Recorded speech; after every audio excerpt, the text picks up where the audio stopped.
नमस्ते बच्चों, कैसे हैं आप सब। बच्चों, आज हम जो वर्कशीट लेके आए हैं वो है 4th क्लास के स्टूडेंट्स के लिए। तो यहाँ पर आप अपनी क्लास के साथ लिखिए आपका सेक्शन, यहाँ पर लिखिए आपका नाम और यहाँ पर आपके टीचर का नाम। आज की हमारी वर्कशीट है मैथ्स की और ये वर्कशीट नंबर है 164। ये आपकी 12 फरवरी की वर्कशीट है बच्चों।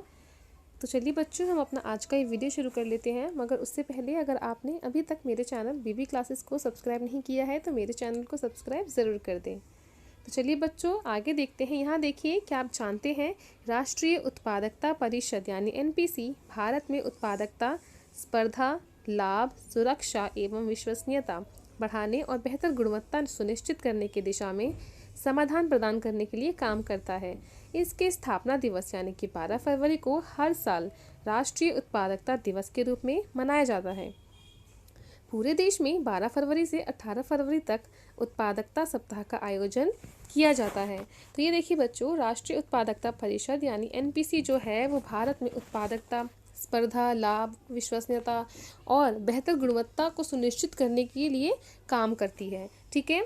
तो बच्चों 12 फरवरी, तो ये देखिए आप जैसे यहाँ पे डेट देख रहे हैं, 12 फरवरी को संपूर्ण भारत में राष्ट्रीय उत्पादकता दिवस के रूप में मनाया जाता है और 12 फरवरी से 18 फरवरी तक उत्पादकता सप्ताह का आयोजन किया जाता है। ठीक है बच्चों, तो चलिए अब हम आगे बढ़ते हैं। यहाँ पर देखिए, आज की हमारी वर्कशीट का टॉपिक है खेत और बाढ़। राजू के पिताजी और चाचा जी किसान हैं। वे गांव में रहकर खेती करते हैं। इस साल उन्होंने अपने अपने खेतों के बाहर बाड़ लगाने के बारे में सोचा, जिससे जानवर उनकी फसल खराब ना कर सकें। दोनों के खेत कुछ इस प्रकार दिखते हैं। तो ये देखिए बच्चों, ये जो खेत है वो है राजू के पिताजी का खेत और ये है राजू के चाचा जी का खेत। ठीक है। तो अब इनको क्या करना है, इनको बाड़ लगवानी है अपने खेत में। तो बाड़ जो है बच्चों वो खेत के बिल्कुल बाउंड्री जो होती है ना, सीमा जो होती है उस पर लगती है। इस प्रकार ये जो है ना, यहाँ पर लगेगी बाड़। ठीक है। जो इसकी शेप होती है खेत की उसमें लगेगी बाड़। तो अब ये आगे देखिए बच्चों, जब उन्होंने बाड़ लगाने वाले को बुलाया तो उसने दोनों ही खेतों पर लगने वाली बाड़ की लंबाई 32 मीटर बताई। राजू यह सोचकर आश्चर्य में पड़ गया कि दोनों खेतों की आकृति अलग अलग होने पर भी बाड़ की लंबाई एक जैसे कैसी हो सकती है। तो राजू देखिए बच्चों, इस चीज़ में आश्चर्य में पड़ गया कि पिताजी का खेत तो इस आकार में है और चाचा जी का खेत है कुछ इस आकार में। ठीक है। तो इन दोनों ही अलग अलग आकृतियों का जो बाड़ जो लगेगा उसकी लंबाई सेम कैसे हो सकती है। तो राजू इसलिए बहुत हैरान था।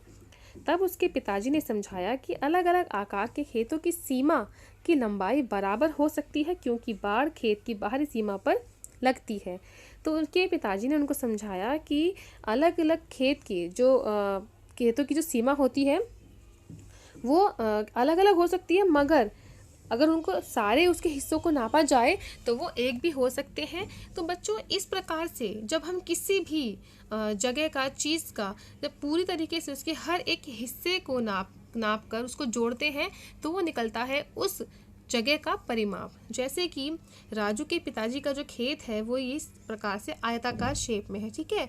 तो इसके जो चारों जो भुजाएं हैं, जो चारों जो साइड्स हैं, जब हम इनकी चारों की लंबाई को जोड़ देंगे तो ये हो जाएगा इस खेत का परिमाप। उसी तरीके से जो राजू के चाचा जी हैं उनके खेत की भी इस 4 अलग अलग भुजाओं के जब सीमाओं को एक साथ जोड़ दिया जाएगा, इनकी लंबाई को एक साथ जोड़ दिया जाएगा तो वो निकल जाएगा इस खेत का परिमाप। तो यहाँ देखिए बच्चों, जो राजू के पिताजी हैं उनके खेत की जो लंबाई है, हर सीमा की जो कुल मिलाकर लंबाई है वो है 10 जमा 6 जमा 10 जमा 6 मीटर। तो ये कुल हो जाती है बच्चों 32 मीटर। इसी प्रकार राजू के जो चाचा जी हैं उनके खेत का जो कुल परिमाप आएगा वो आएगा 8 मीटर, 7 मीटर, 10 मीटर और 7 मीटर। तो इस प्रकार ये भी हो जाएगा बच्चों 32 मीटर। तो दोनों खेतों की बाहरी सीमा की लंबाई बराबर है। अगले दिन राजू खेतों में घूमने निकला। उसने सोचा कि वह उस खेत में घूमेगा जिसकी सीमा की लंबाई सबसे कम होगी। आइए राजू की सबसे कम लंबाई की सीमा वाले खेत का पता लगाने में मदद करते हैं। तो बच्चों हमको इसके लिए क्या करना है, हमें यहाँ पर जी हाँ बहुत सारे खेत दे रखे हैं, खेत 1, 2, 3 और 4। इन चारों ही खेतों की सारी सीमाओं को जोड़ के हमें यहाँ पर लिखना है, जो यहाँ पर आपको खाली जगह दी गई है यहाँ पर। ठीक है। हर एक खेत के नीचे उसकी लंबाई लिख देनी है हमको।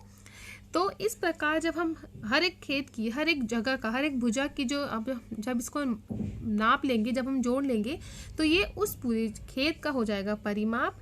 तो इस प्रकार, तो चलिए बच्चों हम इनको नाप कर इनका जो लंबाई है, इनकी सीमा की जो लंबाई है वो यहाँ पर लिख लेते हैं।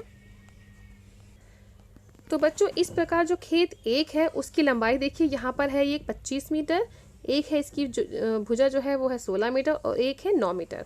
तो यहाँ पर आप 25 मीटर, 16 मीटर और 9 मीटर इन सब को जब एक साथ जोड़ देंगे तो इस खेत की जो सीमा की लंबाई है वो यहाँ पर निकल आएगी। तो चलिए हम इसको जोड़ लेते हैं बच्चों। 9 जमा 6 हो जाता है 15, 15 जमा 5 हो जाता है 20, तो 20 का 2 हासिल यहाँ पर लग जाएगा इसका 2, ठीक है। उसी प्रकार 2 और 2 4 और 1 ही 5, तो ये हो गया बच्चों 50। तो खेत एक की लंबाई हो गई बच्चों, इसकी सीमा की जब हमने सीमा को जोड़ दिया इसकी सारी सीमाओं को, तो इसकी लंबाई हो गई बच्चों 50 मीटर। तो यहाँ पर आप लिखिए 50 मीटर। अब यहाँ पर खेत 2 जो है बच्चों उसकी लंबाई हम नाप लेते हैं। जैसे कि आप यहाँ पर देख रहे हैं ये है 10 मीटर, ये भी है 10 मीटर, ये है 10 मीटर और ये भी है 10 मीटर। तो इस प्रकार ये तो हो गया बच्चों कुल 40 मीटर, ठीक है। उसके बाद यहाँ पर ये देखिए ये हैं 2-2 मीटर के भुजाएं, ठीक है। तो ये 2 और 2 हो जाएगा 4, फिर ये हो जाएगा 8, ये हो जाएगा 12 और ये हो जाएगा 16। तो इस प्रकार ये हो जाएगा 16 मीटर, ठीक है। तो हमारा कुल जो खेत है इसकी जो सीमाएं हैं दूसरे खेत की वो हो जाएंगी, ये देखिए हम उसको जोड़ लेते हैं तो ये हो जाएंगे बच्चों 56, ठीक है। तो आप यहाँ पर लिखिए 56।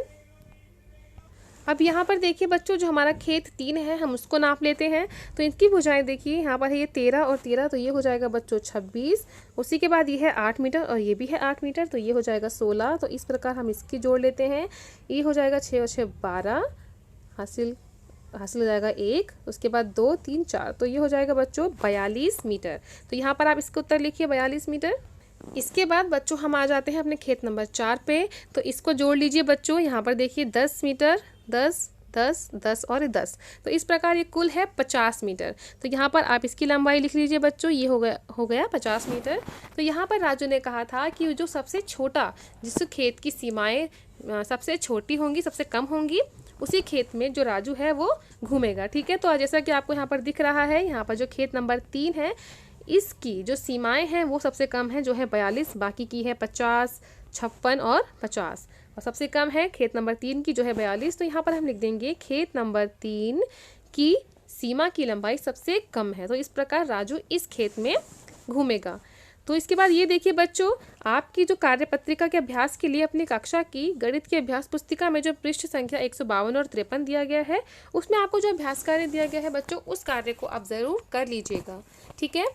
तो ये देखिए बच्चों, इसी के साथ हमारी आज की वीडियो भी यहीं पर कंप्लीट होती है। उम्मीद करती हूँ आपको ये वीडियो पसंद आई होगी। अगर आपको ये वीडियो पसंद आई है बच्चों तो इसको लाइक ज़रूर करें और अपने दोस्तों में शेयर भी ज़रूर कीजिएगा।